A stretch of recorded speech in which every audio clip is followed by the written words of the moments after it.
Bonjour et bienvenue à toutes et tous dans ce webinaire collaboration entre les webinaires de Millipat et le RESP, le réseau d'épidémiosurveillance en pathologie équine. Et aujourd'hui, pour vous parler d'un sujet tout à fait d'actualité et très important, on a professeur Anne Courroucé qui va vous accompagner pendant 1 heure ce soir. Donc, je ne vais pas vous présenter le sujet à sa place, mais par contre, je vais vous parler rapidement du RESP. Le RESP, c'est le réseau d'épidémiosurveillance en pathologie équine. Il sert à plein de choses, mais notamment à référencer toutes les maladies qu'il y a sur le territoire qui concernent les équidés de manière générale, autant la gourme que la pyroplasmose, Lyme et compagnie. Et vous pouvez vous-même suivre sur le site Vigiresp les cas qui sont déclarés dans le secteur autour de chez vous ou même dans toute la France. Et vous pouvez vous aussi déclarer des chevaux, des équidés qui sont malades. Et c'est très important pour pouvoir suivre l'évolution des pathologies. Et c'est comme ça qu'on se rend compte avant tout le monde, avant que ce soit la fin du monde, que potentiellement il y a une pandémie de rhino et qu'on peut tout de suite mettre en place les cellules de crise et savoir comment réagir pour éviter que ça se propage à tout le territoire français. Donc, c'est une association qui est extrêmement importante et c'est grâce à elle que nos chevaux se portent bien. Donc, si jamais vous ne connaissez pas, je vous invite à aller vous renseigner sur le sujet. Vous avez aussi des fiches sur les pathologies et sur les plantes toxiques sur leur site internet. Donc, je vous invite à aller jeter un coup d'œil et je vous parlerai de Vigiresp en fin de webinaire. Si jamais vous avez des questions, je vous invite à les noter sur un bout de papier et à les garder pour la fin, parce que c'est un webinaire qui est pas très long, enfin qui est pas très long. On a 1 heure, donc on ne peut pas aller se perdre pendant le sujet sur 1 milliard de questions. Donc on va les garder pour la fin et on essaiera d'en traiter un maximum à la fin. Voilà. Et sinon, bah, je vous souhaite un très très bon webinaire et merci Anne de nous le présenter. Merci beaucoup, Émilie. Alors, je vais partager mon écran. Voilà, Parfait. c'est parfait. Donc, je me présente. En fait, je suis là au titre du RESP parce que je suis la présidente du conseil scientifique et technique du RESP. Et j'ai associé Camille Verken, qui est, on va dire, mon binôme pour ce genre de sujet, qui a fondé la société Equiways, parce qu'en fait, il y a beaucoup de choses qui ont été créées par Camille dans ce webinaire. Alors, les questions, hein, enfin, dans le titre du webinaire, il y avait comment m'assurer que mon cheval reste en bonne santé, comment éviter de ramener toutes les maladies du monde dans son écurie quand on se déplace. Et moi, je rajouterais aussi, c'est ou même quand on reste à l'écurie. Et vous allez voir après, parce qu'on va dissocier la compétition, bien sûr les transports aussi, on en parlera. Mais il y a tout ce qui se passe à l'écurie qui est aussi très très importante et auquel il faut penser pour protéger aussi la santé de son cheval.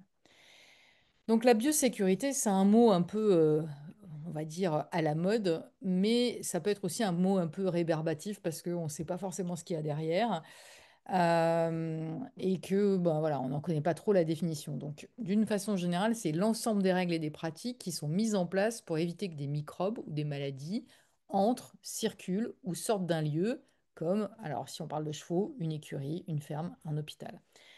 En résumé, c'est empêcher d'introduire une maladie, éviter qu'elle se propage si elle est déjà là, et protéger la santé des animaux, donc de tous les animaux qui sont sur place, mais aussi, bien sûr, des personnes, parce qu'il y a certaines maladies qui peuvent être transmissibles à l'homme, et de l'environnement.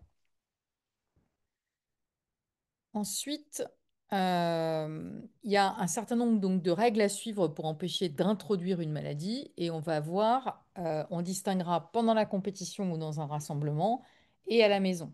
Donc vous allez voir sur les diapositives, j'ai mis ces petits logos. Donc le jaune pâle, c'est l'écurie et le rouge, c'est la compétition pour vous montrer qu'en fait, chacune de ces étapes peut peut-être se faire un peu différemment à la maison ou à l'écurie, mais que chacune de ces étapes, surtout, peut se faire dans tous les cadres.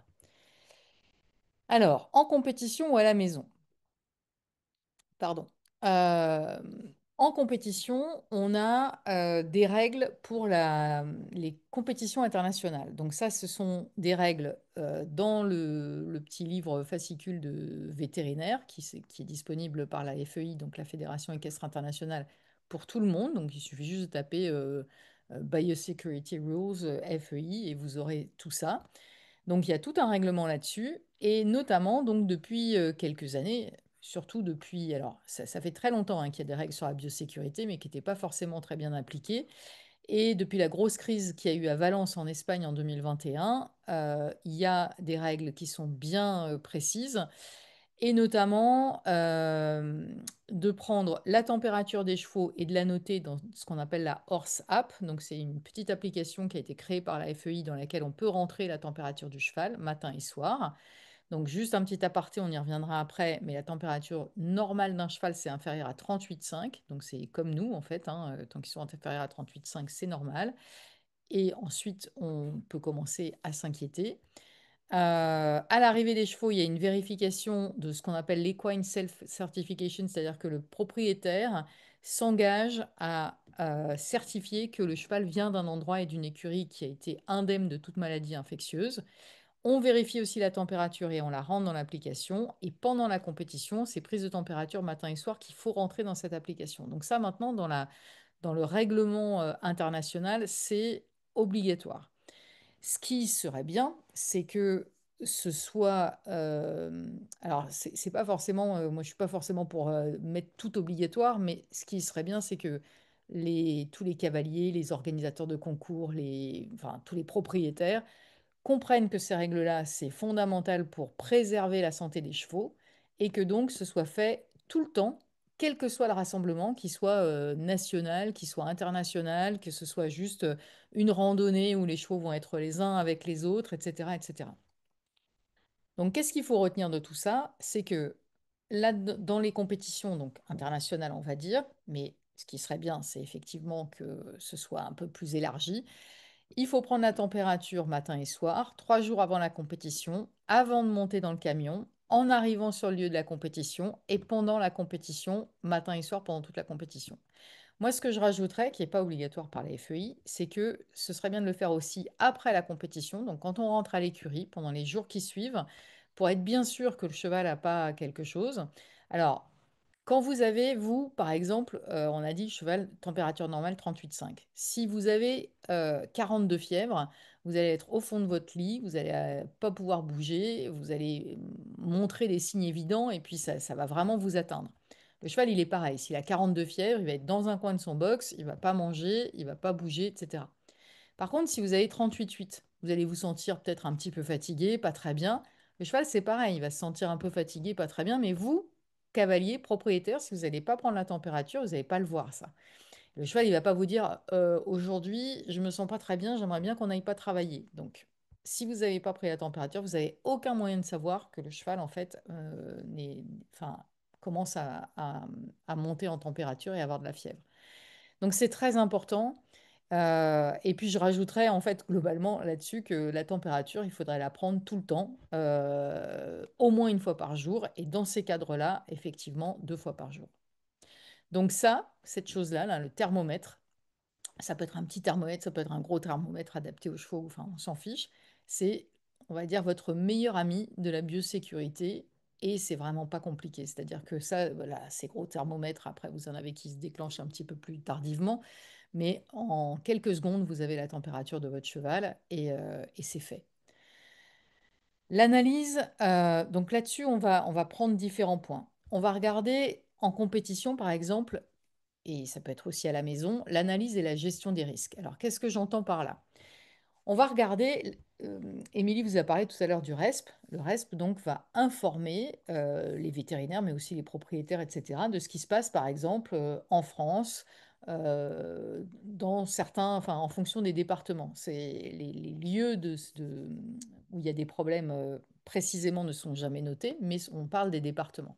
Donc ça veut dire que, par exemple, on va savoir en lisant, enfin, en suivant le RESP, que, bah, allez, je vais prendre l'exemple de mon département, en Loire-Atlantique, donc 44, vous avez de la grippe qui circule. Je dis n'importe quoi hein, parce que c'est pas vrai. Ne partez pas en panique. Et donc, on a un moyen de savoir effectivement via le RESP ce qui circule sur le territoire et dans la région dans laquelle on est. Après, il faut se poser la question, notamment quand on va en concours ou quand on organise des concours, de qu'est-ce que j'ai comme risque que cette maladie arrive pendant cette compétition. Donc, cette maladie, si par exemple c'est la grippe, on peut se dire qu'il n'y a pas tant de risque que ça, parce que la grippe, finalement, elle circule très peu en France. Par contre, si on a la rhinopneumonie, ça circule beaucoup plus et donc on a plus de risques que ça arrive. Et puis ensuite, il faut se poser la question de quelles conséquences pour la compétition et plus largement pour la région, pour le pays, etc. Encore une fois, si c'est la grippe, assez peu de chances que ça arrive et puis ça n'a pas des conséquences complètement dramatiques. Si c'est l'anémie infectieuse, ça va avoir des conséquences dramatiques, mais ça a peu de chances d'arriver. Et la peste équine, c'est une maladie qui, pour l'instant, est en Afrique. Très, très, très peu de chances d'arriver pour l'instant. Mais si ça arrive, c'est pareil, c'est dramatique. Donc, en fait, on essaye d'évaluer le risque en fonction de est-ce que ça peut survenir chez moi ou autour de moi? Et quelles conséquences ça peut avoir? Donc ça, c'est un petit tableau qui est fait en anglais, mais donc élevé, moyen, bas ou très bas. Et globalement, on regarde la possibilité que ça arrive, l'impact et les conséquences sur le pays, sur la compétition, etc. Et on sait que, par exemple, si on a une possibilité très élevée d'une maladie qui peut arriver avec des conséquences très élevées, ben on est vraiment dans le rouge et là, faut prendre vraiment des mesures très importantes. Il faut faire attention aux maladies vectorielles. Donc, c'est quoi une maladie vectorielle? Une maladie vectorielle, c'est une maladie qui ne se transmet pas directement d'un animal à un autre, mais il se transmet par l'intermédiaire d'un vecteur. Un vecteur, c'est quoi? C'est généralement un petit animal. Alors, c'est souvent un insecte. Ça peut être une tique, ça peut être un moustique, ça peut être une mouche, ça peut être un taon, etc., qui va prendre en fait le microbe, enfin le virus, la bactérie ou le parasite chez un individu qui est infecté qui va le transporter et qui va piquer un autre individu et donc transmettre la maladie à cet individu. Par exemple, le moustique peut piquer un cheval malade, récupérer un virus et transmettre ce virus en piquant un autre cheval. Ça, c'est caractéristique de la maladie de West Nile, donc vous avez peut-être entendu parler, donc qui donne des signes neurologiques, donc nerveux chez les chevaux, qui touche l'homme aussi, hein. Et cette maladie, il y a encore 3 ans, elle était cantonnée à la Camargue en France, et maintenant, ça remonte, ça remonte, ça remonte, et on a eu très récemment, là, au mois d'août, des cas en Île-de-France des cas humains et un cas de cheval. Donc voilà, ça c'est vraiment très important parce que c'est des choses qui vont bouger aussi avec le réchauffement climatique et avec le fait que les moustiques et enfin, les différents vecteurs vont, vont changer de secteur. Alors, dans mes occupations, je me suis occupée aussi l'année dernière donc, en tant que vétérinaire coordinatrice des Jeux olympiques. Donc là, ici, vous voyez le Grand Canal à Versailles. Et une des premières questions qu'on s'est posées effectivement en organisant la compétition, c'est de se dire, on a de l'eau qui va attirer des moustiques. Donc qu'est-ce qu'on pourrait avoir comme maladie transmissible par les moustiques? À cette époque-là, enfin l'année dernière, en fait, on avait bien validé ça avec les autorités sanitaires. On s'était dit, West Nile, on ne peut pas en avoir. Là, cette année, si c'était 2025, ça aurait été très différent, je pense, notre façon d'aborder les choses. Et donc, les vecteurs, avec les tiques, les moustiques, les oiseaux, les contraintes naturelles, il faut quand même tenir compte de tout ça parce qu'on ne va pas gérer forcément un endroit très sec comme on va gérer un endroit avec de l'eau. Alors, je vous montre ce qu'on avait mis en place pour les Jeux Olympiques. On ne peut pas mettre ça en place partout, tout le temps, dans toutes les compétitions. Par contre, on peut aussi mettre ça en place à la maison parce que ça peut aider à gérer justement ces transmissions de maladies par des vecteurs. Donc, à gauche, vous avez un petit système que j'appelle le grille-pain là, qui permet simplement de tuer les moustiques et les mouches. Le système Kista, là, c'était un système qui permettait d'attirer les moustiques, en fait, en mimant l'homme et en produisant du dioxyde de carbone. Et donc, ça attire les moustiques et ça les piège. Et les deux systèmes qui sont à droite, donc ça, il faut avoir un système enfin, il faut que ce soit branché, le système du milieu. Et les systèmes qui sont à droite, c'est comme une grosse boule qui attire aussi les moustiques. Et le système bleu, ça attire les mouches. Donc, et ça, c'est complètement naturel, il y a absolument rien dedans. Voilà, ça peut être des bons systèmes. Et ça, notamment par exemple les systèmes d'abiothèque complètement à droite ou le système Kista au milieu, peuvent être des choses qu'on peut mettre de façon pérenne, par exemple, à la maison aussi.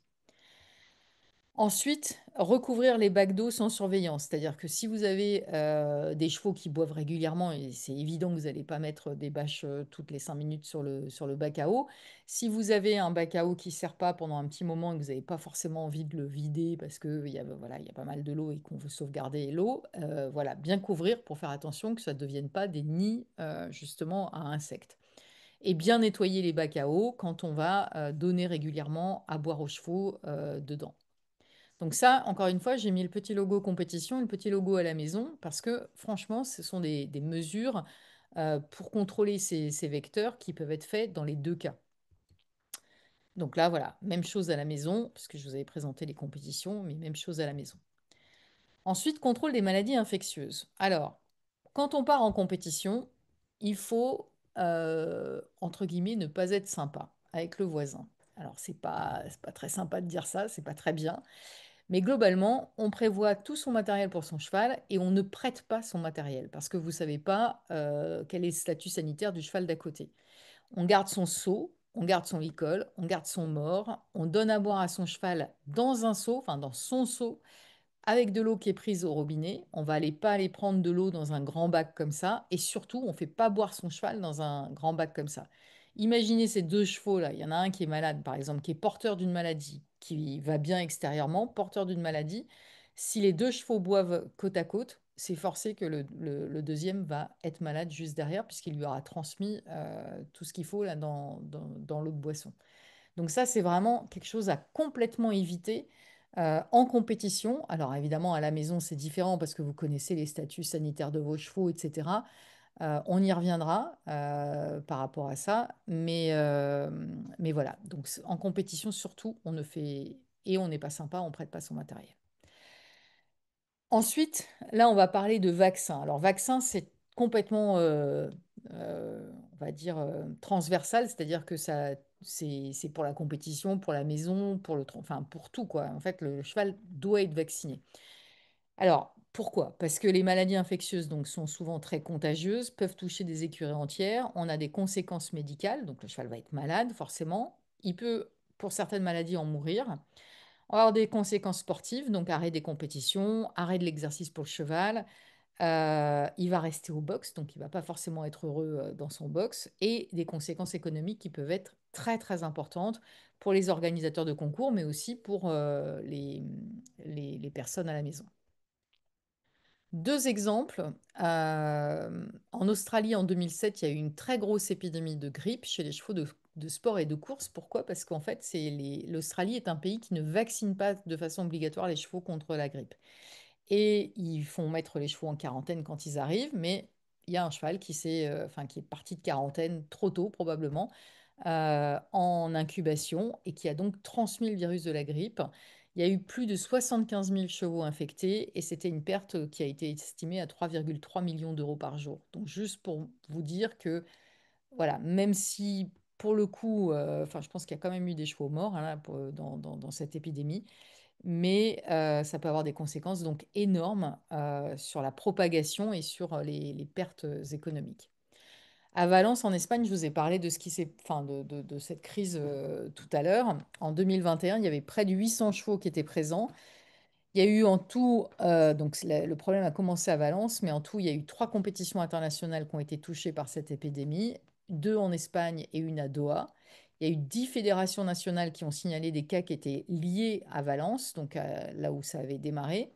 La Fédération équestre internationale a dû annuler des compétitions pendant 6 semaines dans toute l'Europe. Au total, il y a eu 20 chevaux touchés qui ont été euthanasiés et la FEI a imposé une quarantaine avec des tests obligatoires sur presque 4000 chevaux pour prévenir la transmission du virus. Et le nombre de chevaux cliniquement et subcliniquement affectés demeure inconnu à ce jour. Donc ça, c'était la première très grosse crise.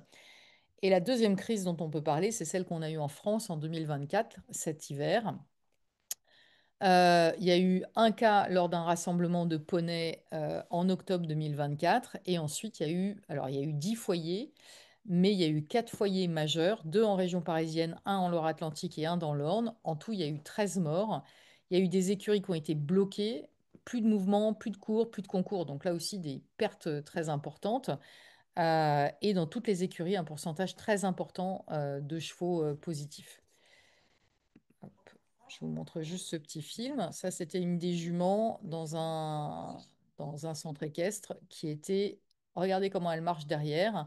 Donc ça, c'est la rhinopneumonie, forme nerveuse, hein, qui fait que les chevaux arrivent pas bien à tenir debout. Donc là, elle remarchait, donc c'était déjà très bien. Vous voyez qu'elle a un harnais autour d'elle et en fait, pendant longtemps, elle a été suspendue. Enfin, suspendue, elle garde les pieds par terre, hein, bien sûr, mais c'est pour l'aider en fait à se tenir debout et parce que dès qu'on laisse un cheval se coucher pendant trop longtemps, c'est pas forcément une bonne idée. Cette jument s'en est très bien sortie, hein, je vous rassure, mais voilà, pour dire que ça peut être absolument dramatique.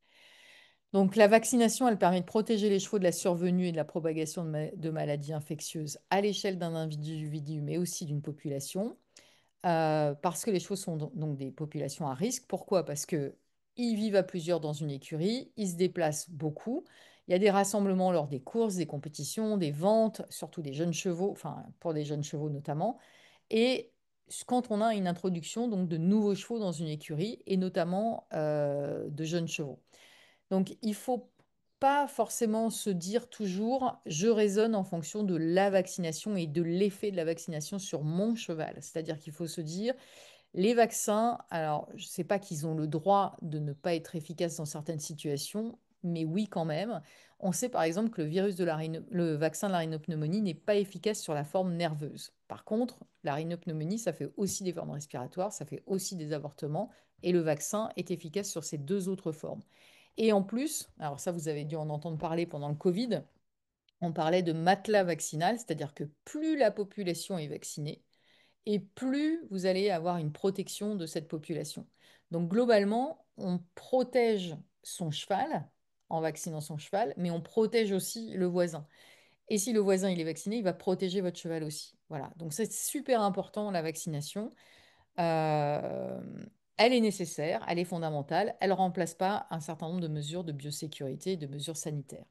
Dans les vaccins obligatoires, donc il y a la grippe, qui est obligatoire pour tout cheval qui participe à des rassemblements, et vaccin contre la rhinopneumonie qui est obligatoire pour les chevaux de course, au trot et au galop, et chez les jeunes chevaux, donc depuis le 1er janvier 2022, depuis le 1er janvier 2024 pour les chevaux de sport de la division pro. Et si vous ne le savez pas encore, donc au 1er janvier 2026, ce sera le cas pour les chevaux amateurs. Donc ce sera obligatoire pour les chevaux amateurs en France.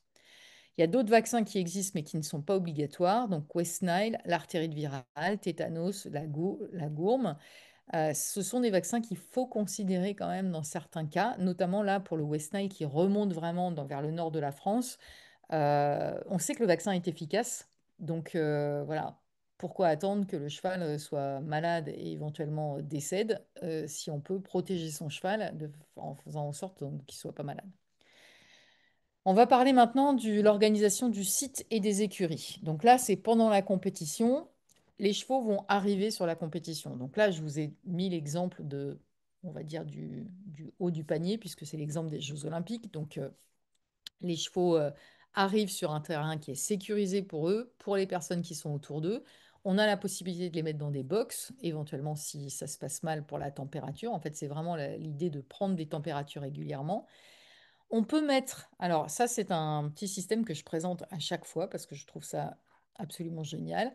C'est une compagnie suisse qui a eu cette idée-là. Le cheval, là, il a comme, vous savez, comme les paniers pour les empêcher de manger. En fait, c'est deux systèmes comme des paniers en plastique qui peuvent se fixer sur son licol. Et entre les deux systèmes de paniers en plastique, vous avez un masque FFP2, comme les masques qu'on pouvait mettre, nous, pendant le Covid. Mais le masque FFP2, c'est celui qui est le plus efficace.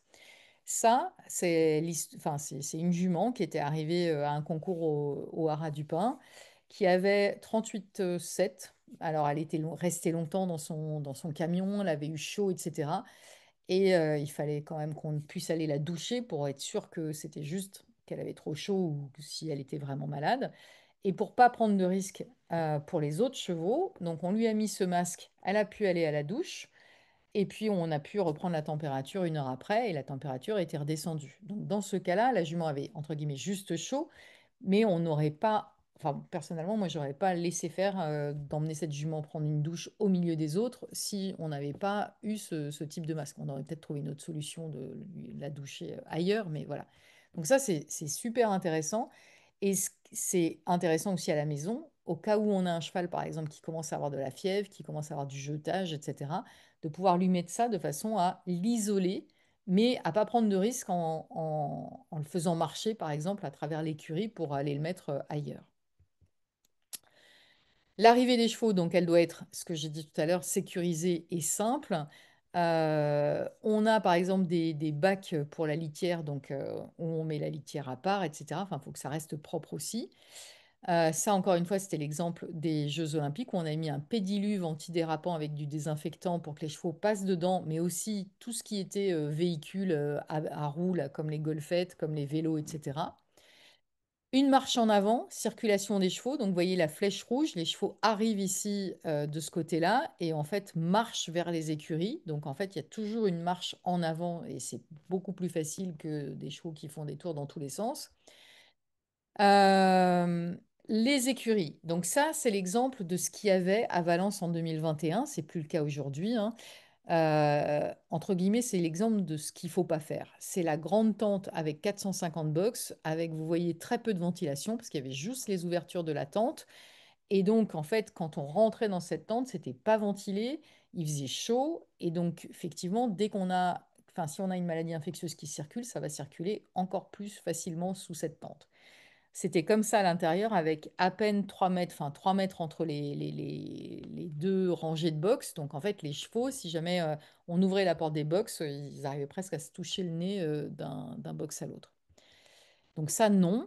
Si on doit avoir effectivement des tentes, il vaut mieux avoir des tentes avec plein de petites unités. Ça, c'est l'exemple là aussi des Jeux Olympiques où vous voyez que là, on a une vingtaine de box et surtout on a un système, le tuyau que vous voyez tout en haut, c'est un système de ventilation indépendant. C'est-à-dire qu'en fait, oui, on avait une grande tente avec 100 box sous une tente et 120 box sous l'autre, mais chaque partie était, enfin chaque lot de 20 box était complètement indépendante l'une des autres. Ce qui fait que si jamais on avait un cheval qui avait un problème dans une écurie, on pouvait isoler cette écurie-là et surtout éviter que ça se transmette un petit peu partout. Et donc, ça, c'est un schéma donc, de Camille Verken, donc des Keyways. Que ça peut être en compétition, mais aussi à la maison.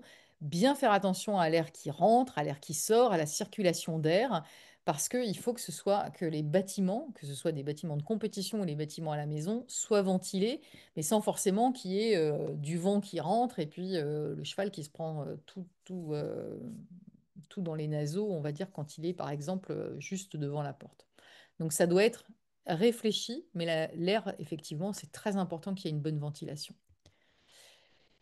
Alors, pendant la compétition, mais aussi à la maison, box d'attente, box d'isolement. C'est quoi la différence entre les deux? Les box d'attente, pour nous, en compétition, sont des box qui sont à l'extérieur de... Alors là, on parle de compétition internationale, hein, à l'extérieur de la zone FEI, c'est-à-dire de la zone dans laquelle les chevaux sont un peu dans une bulle. Si par exemple, je prends l'exemple de la jument là, qui était à 38,7 en descendant de son camion, ben, celle-là, on va la mettre dans un box d'attente. Elle va attendre à l'extérieur de la compétition et on va, 1 heure après ou une demi-heure après, reprendre la température pour vérifier comment elle est et si après la douche, etc. Les box d'isolement, c'est des box qui sont à l'intérieur de l'aire de compétition et qui permettent d'isoler un cheval si jamais il y en a un qui a de la température ou enfin, de la fièvre pendant la compétition. Donc, ce qui est très important, c'est que quand on est à la maison, dans une écurie, alors effectivement, quand tout va bien, bah, tout va bien et puis on ne pense pas forcément à ça. Mais de se dire, il faut que j'imagine un endroit dans mon écurie où je peux, où je pourrais isoler un cheval si jamais j'ai un cheval qui a de la fièvre et ou même où je pourrais en isoler plusieurs. Alors parfois, il y a des écuries qui sont très bien organisées, qui ont un box, on pose la question, oui, oui, j'ai un box d'isolement, et puis on demande à voir le box d'isolement, Et le box d'isolement, il est plein de fourches, plein de foin, plein de paille, parce que bah, forcément, comme il ne sert pas tous les jours, bah, en fait, on entrepose des choses dedans.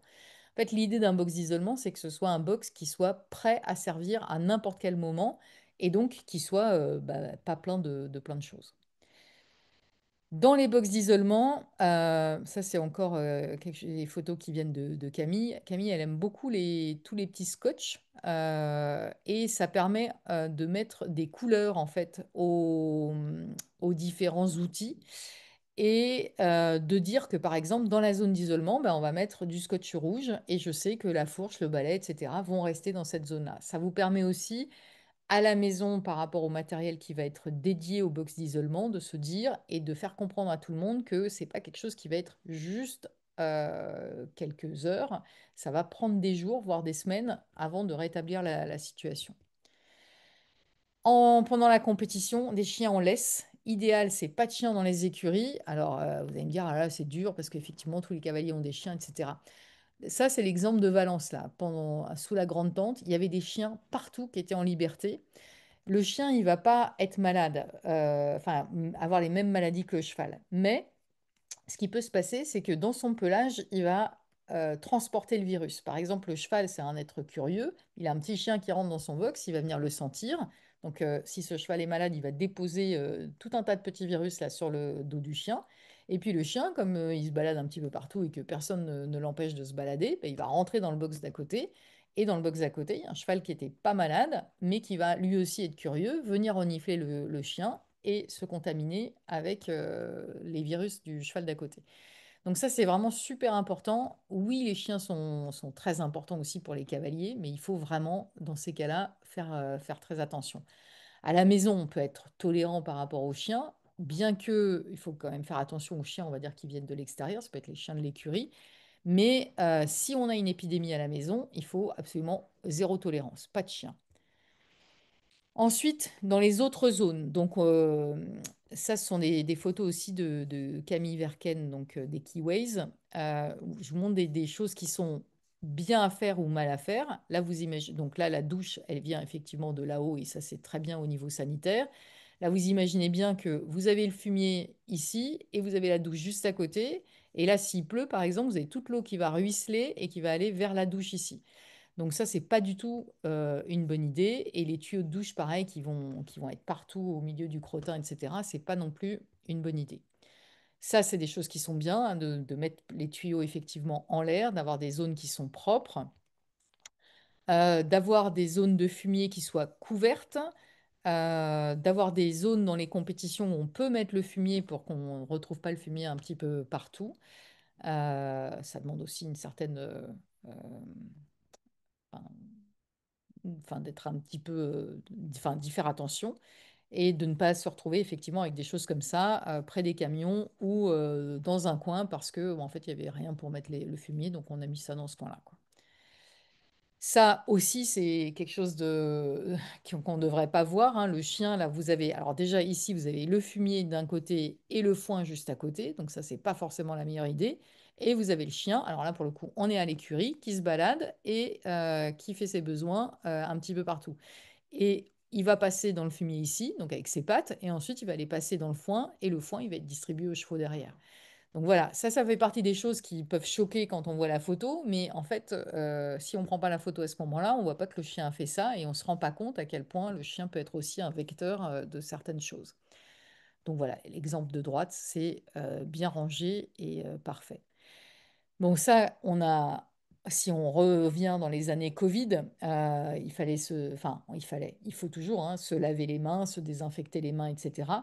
Très, très important hein, de se dire que si vous vous occupez de plusieurs chevaux, et notamment par exemple des nouveaux arrivants dans votre écurie, par exemple, de chevaux qui ne sont pas à vous, vraiment pensez à se laver les mains régulièrement, se désinfecter les mains. Et c'est donc très bien d'avoir des lavabos qui soient à disposition. Et s'il n'y a pas d'eau à disposition, au moins d'avoir du gel hydroalcoolique. Communiquer pendant les compétitions, c'est-à-dire essayer d'expliquer qu'il faut vous laver les mains, expliquer par exemple d'utiliser un pédiluve s'il y en a un, pas de chien, pas de cigarette et pas de chien qui fume. Enfin, on peut faire ça sur le ton de l'humour, ce qui fait que les gens sont peut-être un petit peu plus réactif, etc., etc. Ensuite, on passe au nettoyage et à la désinfection. Donc, pendant la compétition, qu'est-ce qu'on attend au niveau, par exemple, d'une compétition internationale? On veut des box propres, désinfectées et scellées. Là, vous avez l'exemple d'un box qui est scellé ici à droite. Donc ça, c'est avant l'entrée des chevaux et pas de paille ou de copeaux dans les box, ou en tout cas pas de copeaux, enfin pas de choses ouvertes. Mais je vous ai mis le petit sigle de la maison parce que ça aussi, c'est très important de le faire à la maison, notamment quand on a des chevaux qui vont passer d'un box à l'autre ou des nouveaux chevaux qui vont arriver, etc. Le désinfectant idéal, donc il y aura quelque chose un webinaire particulier sur la désinfection, donc je ne vais pas insister forcément là-dessus, mais ça doit être un large spectre, c'est-à-dire ça doit éradiquer pas mal de germes, action rapide, non affecté par les facteurs environnementaux, non toxiques, compatible avec un certain nombre de surfaces, facile à utiliser, sans odeur, économique, etc., etc. Donc ça, c'est vraiment, il faut voilà, trouver son désinfectant idéal, mais en tout cas avoir du désinfectant sous la main, pouvoir nettoyer les box. Alors c'est toujours super, enfin ça paraît toujours tellement évident de dire ça, mais si vous avez les mains sales, par exemple, vraiment très sales, si vous mettez juste du désinfectant, ça va pas forcément aider. Il faut se laver les mains et ensuite il faut les désinfecter. Donc là, c'est la même chose. Quand on va enfin, quand on va désinfecter un box ou désinfecter un sol ou désinfecter voilà, quoi que ce soit, il faut nettoyer avant. Donc nettoyage, ça, je vous donne des exemples qui ont été faits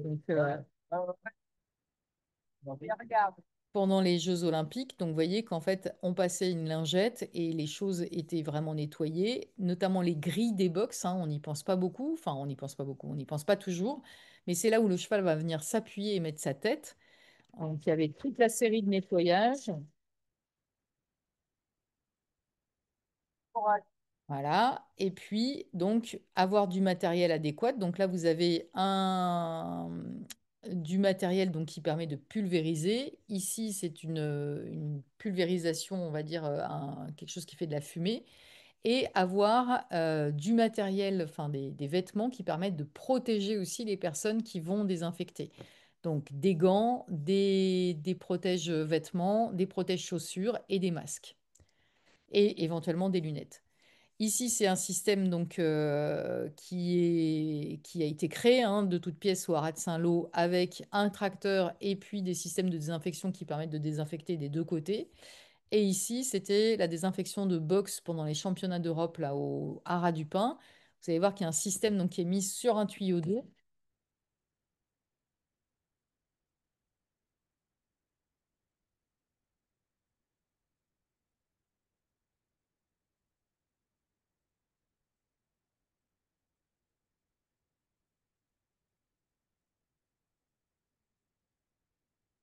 Donc là, on va pas s'attarder, mais c'est juste pour montrer qu'en fait, ce système fait de la mousse. Donc on sait exactement ce qu'on fait. Et on n'oublie pas, donc on fait bien les murs et on n'oublie pas le sol et on n'oublie pas la partie, enfin la porte. Tous les locaux communs et partagés, donc notamment les douches, les box de traitement, les box antidopage, donc ça on parle des Jeux Olympiques, mais globalement partout où il y a du passage de chevaux, ça doit être nettoyé et désinfecté régulièrement. Bien penser aux vélos, deux roues, golfettes, il y en a partout sur les compétitions qui vont partout et d'ailleurs qui viennent de certaines écuries, etc. Donc se dire, il faut désinfecter avant de rentrer dans le lieu de compétition, etc., etc. Et là, c'était l'entrée aux Jeux Olympiques des box de traitement. Et vous allez voir qu'on a mis un pédiluve. Donc là, les chevaux vont pas passer dedans pour le coup, mais les gens vont passer dedans. Et c'était un endroit où il y avait vraiment énormément de chevaux qui rentraient. Se poser la question du stock, donc qu'on doit avoir à la maison, qu'on doit avoir dans les compétitions pour nettoyer, désinfecter régulièrement. Et se poser la question aussi, parce que ça c'est un point très important aujourd'hui dans l'environnement, de la consommation d'eau. Nous, à Versailles, on ne pouvait pas mettre énormément d'eau parce que c'était juste pas possible par rapport à l'environnement. Mais vous voyez qu'on a quand même consommé globalement près de 20 000 litres d'eau. Donc c'est juste énorme. Donc ça aussi, c'est quelque chose qu'il faut intégrer et se poser la question de l'investissement dans le bon matériel qui va vous permettre de faire les choses correctement, mais aussi de protéger l'environnement. La traçabilité, très important hein, de garder une trace de savoir par exemple que en concours votre cheval était à côté de tel cheval, etc. Donc normalement il y a un plan de boxe pour les concours, Mais à la maison, c'est pareil, de savoir que Pompon, il est à côté de Pomponette, par exemple. Et parce que si Pomponette est malade, voilà, le premier voisin, c'est Pompon, et peut-être que c'est lui qui va être malade en premier. Donc toujours très très important hein, de savoir enfin comment sont logés les chevaux, enfin voilà, les mouvements de ces chevaux-là. Ça, c'est un petit clin d'œil bien-être et biosécurité. On parle souvent du bien-être des chevaux, enfin énormément du bien-être des chevaux et donc de l'interaction entre les chevaux. Quand ce sont des chevaux qui ne se connaissent pas et qui n'ont pas forcément le même statut sanitaire, c'est effectivement très sympa qui se disent bonjour et qui se fassent des bisous. Mais voilà, au niveau sanitaire, c'était pas forcément la meilleure chose à faire. Après, à la maison, il y a plusieurs points sur lesquels on va insister.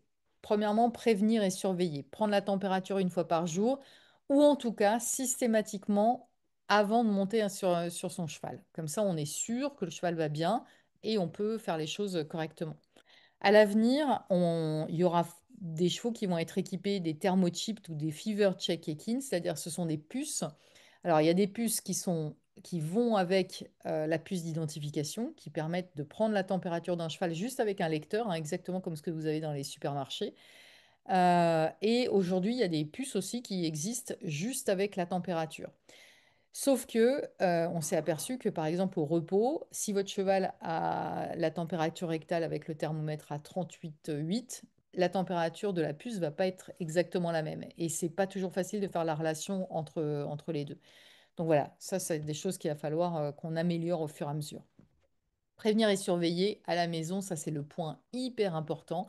Mettre les nouveaux arrivants en quarantaine pendant 3 semaines. Alors, vous allez me dire, ah ouais, mais on n'a pas de box, etc. Ça peut être un pré un peu éloigné des autres, où ils vont pas être en contact nez à nez, en surveillant là pour le coup la température tous les jours, en surveillant s'il n'y a pas de toux, de jetage, de gros ganglions qui arrivent. Et comme ça, on en profite pour faire des coproscopies. J'ai glissé un petit message autre que les maladies infectieuses avant de rentrer ses chevaux dans l'effectif global. Nettoyer et désinfecter aussi les zones de passage, les box, les barres d'examen, les camions, les vents à l'intérieur et à l'extérieur, hein. Les camions, les vents, souvent vous allez peut-être prêter votre vent à quelqu'un ou votre camion. Bien nettoyer, bien désinfecter l'intérieur, désinfecter aussi les roues régulièrement, ça c'est important. Et donc ça, c'est petit focus effectivement sur le RESP, qui est donc le réseau d'épidémie-surveillance en pathologie équine. Il s'appuie sur aujourd'hui, alors j'avais mis plus de 900 en 2023, aujourd'hui c'est plus de 1000 vétérinaires sentinelles, et qui vont envoyer des prélèvements donc au Labéo à Caen depuis toujours d'ailleurs, et depuis 2024 aussi au laboratoire Vétodiag.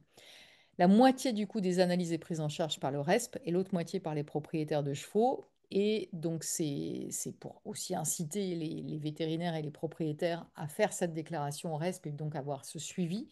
Et la surveillance, elle permet de connaître la présence, la localisation, la circulation des maladies infectieuses en France et aussi de déterminer les souches virales qui sont présentes en cas de grippe ou en cas de rhinopneumonie. Donc, c'est super important. Et puis, j'ai juste fait une dernière partie sur et si c'est la crise? Si la maladie est là, comment on l'empêche de se propager? Donc, j'ai repris ce petit film à Camille. Donc là, les sous-titres sont en anglais, mais ne vous inquiétez pas, vous allez très bien comprendre. C'est une petite expérience qui a été faite sur un lad, enfin un groom qui est dans une écurie qui s'occupe d'un poulain. Et ils ont utilisé donc une matière invisible qui va se révéler sous la lampe UV, comme si c'était en fait pour mimer, par exemple, une bactérie ou un virus. Donc on a notre soigneur qui arrive le matin, qui ouvre la porte du box. Il y a déjà quelqu'un dans le box. Il y a une maman et son poulain. Donc on s'aperçoit que le poulain a la diarrhée. Donc là, il nettoie les fesses du poulain. Il fait les choses très bien, hein. Il va prendre la température. Voilà. Donc, il va bien vérifier tout ça. Il sort du box, donc il marche dans le crottin en sortant du box. Et puis, il s'en va avec sa brouette, etc. Un petit peu, enfin, faire le tour de l'écurie. Là, il va rentrer dans la salle avec la lampe UV et regarder ses mains. Tout ça, ce sont des traces, en fait, de ce produit invisible qui était sur le poulain. et aussi sur la fourche et puis sur la brouette. Et vous voyez par terre aussi toutes les traces de pas. Il va faire la même chose avec une zone qui a été installée pour limiter donc l'accès à ce box-là. Il a une petite blouse, il va mettre des gants. Et puis la personne qui est dedans, elle a aussi ce type d'équipement. Et là, il fait exactement les mêmes gestes, mais avec son équipement, Il a des bottes, mais il va les mettre donc dans le pédiluve en sortant du box. Il va jeter ses gants en sortant du box. Donc regardez ce qui se passe sur les gants, c'est tout sale. Enfin, c'était tout contaminé. Et quand lui, il va rentrer donc dans la pièce avec la lampe UV, on va voir la différence par rapport à tout à l'heure. Voilà. Donc avec zone d'isolement, vous voyez qu'il est tout propre, alors que sans zone d'isolement, il a du bleu partout. Donc voilà, c'est juste pour vous montrer l'importance de ces mesures de biosécurité. Donc, si la maladie est là, comment l'empêcher de se propager? Contrôle strict de l'infection en isolant les chevaux, en désinfectant et en ayant des équipements de protection. Des gants pour protéger les mains des bactéries, des produits chimiques ou des différents liquides. Les masques pour prévenir l'inhalation de certains pathogènes, mais aussi pour protéger les animaux des germes humains. Protéger ses yeux, mettre des cottes, donc des habits par-dessus ses habits, des surbottes, donc soit des choses en plastique qu'on peut mettre par-dessus ces bottes ou des bottes qui sont dédiées à ça, ou qu'on va mettre dans un pédiluve, et des charlottes très importants ou des capuches comme il y a ici, parce que en fait les cheveux sont vraiment des véhicules importants. C'est-à-dire que le cheval, souvent quand il va venir vous voir, il va venir vous sentir là au niveau du cou. Il va vous mettre plein de virus ou de bactéries dans les cheveux. Et si vous n'avez rien sur les cheveux, rien de protégé, vous allez pouvoir transmettre le virus au cheval d'après. Et ça va pour les femmes qui ont des longs cheveux, mais ça va aussi pour les hommes qui ont des cheveux courts, hein. Donc Charlotte, très important. Qu'est-ce qu'on fait en cas de crise? On a une suspicion clinique, on a un cheval qui a de la fièvre, on a un cheval qui tousse, on a un cheval qui a du jetage. On va pouvoir faire une déclaration au RESP avec une gestion diagnostique, donc un certain nombre d'examens complémentaires, et ensuite la mise en place de mesures sanitaires. Les prélèvements, donc, on peut faire des écouvillons nasopharyngés. Ça, c'est quand on a, par exemple, des suspicions de maladies respiratoires. Donc, c'est un gros coton-tige. C'est exactement comme ce que vous avez eu pour le Covid, en plus gros. Ou on peut faire une prise de sang pour certaines maladies. Si on a des suspicions plus spécifiques, comme par exemple des problèmes de gourme dans les poches gutturales, on va pouvoir aller faire un lavage au niveau des poches gutturales.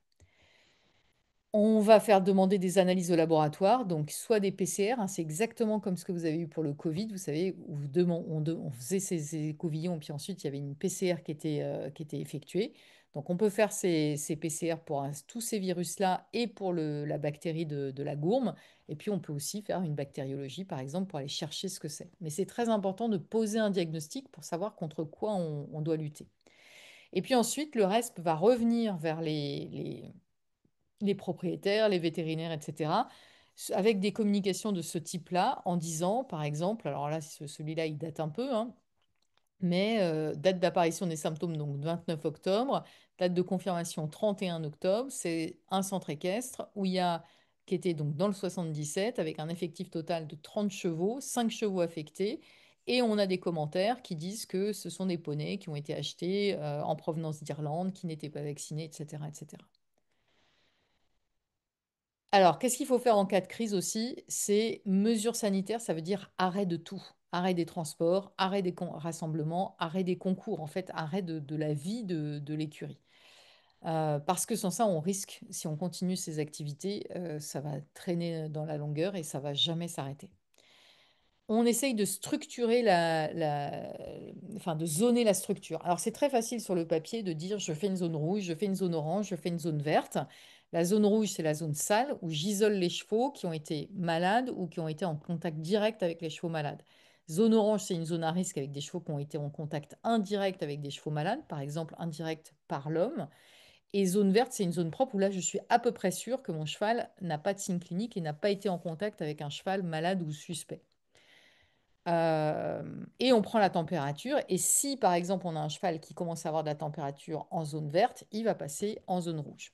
On a des équipements dédiés aux différents chevaux, enfin aux différents groupes de chevaux. On a un circuit du personnel qui va de la zone la plus sûre, donc la verte, à la zone la plus sale, donc la rouge. Et on minimise les vecteurs, donc les personnes avec les mains et les chiens. On a dit tout à l'heure, dans les écuries, c'est toléré, mais pas quand on a une crise. On isole le cheval, donc ça peut être un cheval avec un box, comme ici. Ça peut être un barn entier, ça peut être une pâture, ça peut être l'élevage tout entier.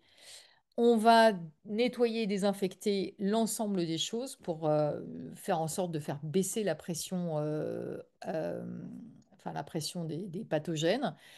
Nettoyer, désinfecter donc les locaux, mangeoires, abreuvoirs, etc. Et surtout, on n'oublie pas, alors ça c'est pour les vétérinaires, hein, le stéthoscope, le tornet, mais le téléphone. Tout le monde a toujours son téléphone dans la main et c'est vraiment des choses qui peuvent être des nids à bactéries ou à virus. Ça, c'est une photo qui m'a été transmise par le RESP, qui était une écurie donc, où il y avait des formes nerveuses aussi de rhinopneumonie. Vous voyez que tout le personnel est entièrement équipé avec ses capuches, ses gants et des bottes qui sont dédiées à ça. Les pédiluves, ça peut être très expérimental, hein, avec des petites bassines et puis qui sont remplies avec du matériel désinfectant ou des coussins qui sont comme ici à droite, peuvent se remplir donc de produits. Et ici, vous avez là aussi un rotor-luve un peu fait maison qui permet donc de faire passer les voitures dans du produit désinfectant pour désinfecter les roues. Gestion des déchets. Si on a un problème dans l'écurie et qu'on a des chevaux qui sont isolés, il faut que la litière soit gérée à part et soit pas mise dans la fumière avec tout le reste, et notamment si on a des fumières qui sont vraiment à découvert. Et quand est-ce qu'on peut sortir de cette zone rouge? On dit souvent qu'il faut attendre 3 semaines après les signes cliniques du dernier cheval. Il faut renouveler les prélèvements, attendre les résultats parce qu'on peut avoir des chevaux qui vont aller en compétition et donc il faut faire vraiment attention à ce qu'ils soient bien négatifs. Alors là, je vous ai mis un petit tableau qui est absolument, enfin pas forcément facile à lire, mais c'est les chevaux les chevaux français qui étaient à Valence qu'on a suivis pendant enfin un petit moment. Et juste pour vous montrer que ces chevaux-là, donc ils étaient positifs en fait à la rhinopneumonie, en forme nerveuse. Vous avez des chevaux qui vont être négatifs tout le temps, des chevaux qui vont être positifs et qui vont se négativer assez vite et qui vont rester négatifs. Et puis il y en a d'autres qui vont rester positifs très longtemps. Il y en a qui sont positifs, qui reviennent négatifs, qui reviennent positifs, qui reviennent négatifs parce qu'en fait ils sont juste au niveau du seuil de détection. Donc voilà, c'est tout ça pour vous dire que c'est pas en 3 semaines souvent qu'on résout les problèmes. Parfois, ça peut être vraiment très long. Voilà, donc la checklist, partout, tout le temps prise de température, isolement de tout cheval qui a de la fièvre, surveillance si on a un cheval qui a de la fièvre et on appelle le vétérinaire si ça dure pour faire des prélèvements et avoir un diagnostic. À la maison, on isole les nouveaux venus. Le thermomètre, c'est votre meilleur ami. Et si on fait une petite checklist comme ça, le thermomètre, on l'emmène partout. Nettoyage, désinfection des mains tout le temps. Nettoyage des box et matériel, ben, j'ai oublié de mettre les petites croix, mais c'est pareil. Désinfection, donc on désinfecte tout. Avoir des box d'isolement en compétition à la maison, du matériel spécifique pour ces box d'isolement, toujours le prévoir. En compétition, alors normalement c'est aux organisateurs de concours, mais en tout cas à la maison. Et la vaccination qui doit être à jour pour tous les chevaux. Donc en conclusion, les mesures de biosécurité, elles sont fondamentales. Vous voyez qu'en fait, le message que je vous fais passer là, c'est vraiment le thermomètre. Donc c'est le truc le plus facile que vous puissiez faire au quotidien et qui serait bien de faire vraiment régulièrement. Isoler les nouveaux arrivants. La vaccination, c'est aussi une étape indispensable pour éviter la propagande, enfin, la propagation, pardon, des maladies infectieuses. Et ça, c'est un petit schéma que j'ai emprunté à Camille Verken qui vous montre que oui, d'accord, quand on a de la biosécurité, il faut investir au début, en tout cas, peut-être dans un box d'isolement, peut-être dans du matériel pour désinfecter, etc. Mais qu'au final, quand on a un problème, en fait, ça va s'équilibrer. Si on n'a pas de biosécurité, si on n'a aucun moyen de biosécurité, on aura des pertes très importantes, ça va être des conséquences très lourdes. Voilà, j'étais un peu longue, mais je suis à votre disposition pour toute question. Donc, si vous avez des questions, vous pouvez les poser directement dans le chat ou alors vous pouvez lever la main en appuyant sur le bouton réaction, puis lever la main. Donc, on vous écoute. En attendant, moi, je vais faire la toute petite parenthèse que je voulais faire sur Vigiresp. Donc, sur le site du resp.net, vous pouvez retrouver plein de fiches informatives, etc. Et sur le site vigiresp.net, vous pouvez consulter tous les cas de chevaux malades qui sont dans l'Hexagone. Vous pouvez vous signaler des cas malades, que ça peut être votre cheval, mais ça peut aussi être un cheval de votre écurie. Et vous pouvez vous abonner aux alertes aussi pour recevoir des petites notifications quand il y a des cas de chevaux malades dans votre secteur, par exemple. Si vous voyez qu'il commence à y avoir plusieurs cas de rhino et que vous vous tâtiez à aller en concours et que votre cheval n'est pas vacciné, bon, bah, peut-être qu'on peut attendre le prochain. Voilà. Vous n'avez pas de questions. Tout a été extrêmement clair. Je les ai endormis. Je ne pense pas. Est-ce que vous pouvez au moins donner un signe de vie pour dire que vous n'avez pas de questions si vous n'avez pas de questions?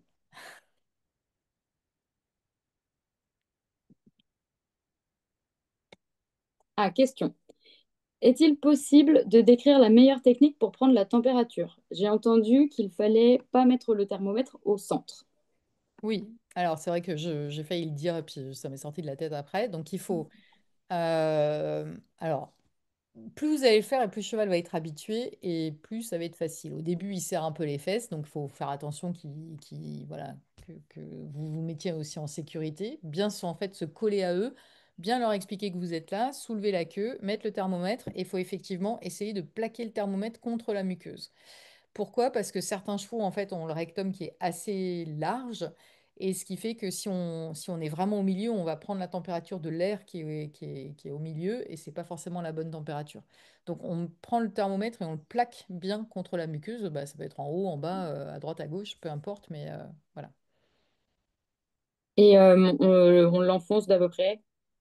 Bah après, ça dépend parce que si vous utilisez des petits thermomètres pour l'homme, par exemple, ou pour les chats et les chiens, faut pas le mettre trop loin non plus parce qu'après, vous allez le perdre dans le rectum. Non, je blague, mais voilà.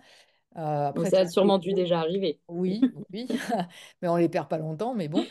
Mais les gros thermomètres, c'est pour ça qu'ils sont un peu plus adaptés aux chevaux, etc. Mais après, voilà, on enfonce vraiment la partie qui permet de prendre la température, donc pas complètement, hein, surtout pas. Ok, bon, sinon c'est des remerciements, c'est que ça a dû être clair pour tout le monde. Ouais. Super. Bon, si vous avez encore une question qui vous vient là, n'hésitez pas à la poser.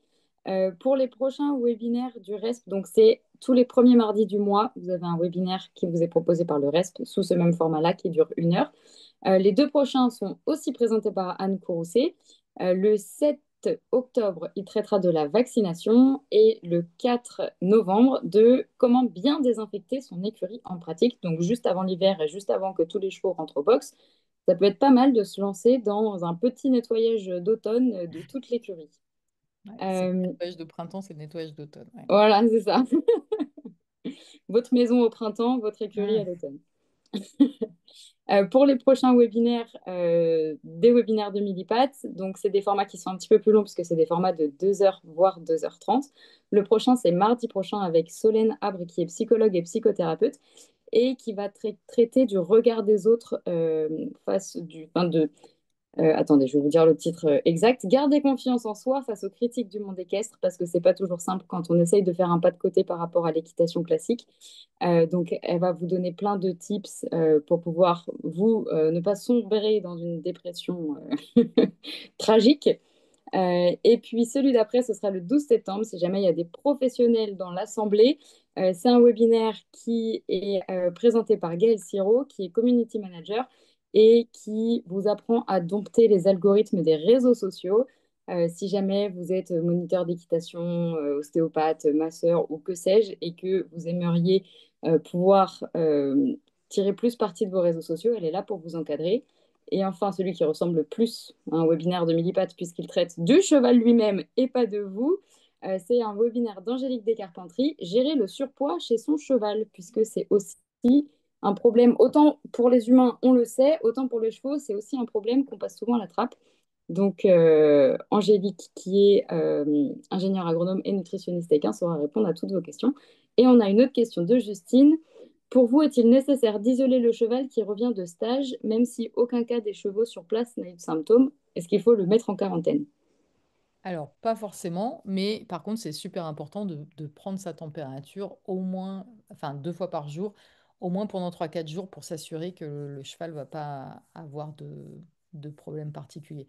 On verra dans le webinaire là, sur la vaccination euh, que notamment, enfin, une des maladies enfin, la maladie dont j'ai beaucoup parlé là, c'est la rhinopneumoniforme nerveuse, mais la rhinopneumonie, en fait, c'est un virus qui reste à l'état latent chez le cheval et qui peut ressortir en cas de stress, etc. Donc, qui peut ressortir après un transport et notamment, par exemple, après une compétition, quand le cheval rentre à la maison aussi.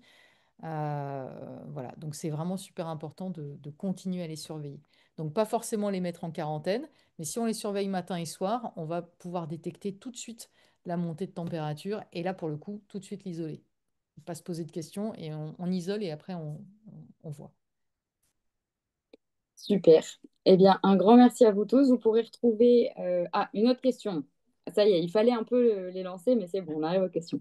Bonsoir. Hors température, quels seraient les autres signes d'alerte? Également, quelles sont les maladies qui pourraient être transmises par le chien du chien au cheval et vice-versa?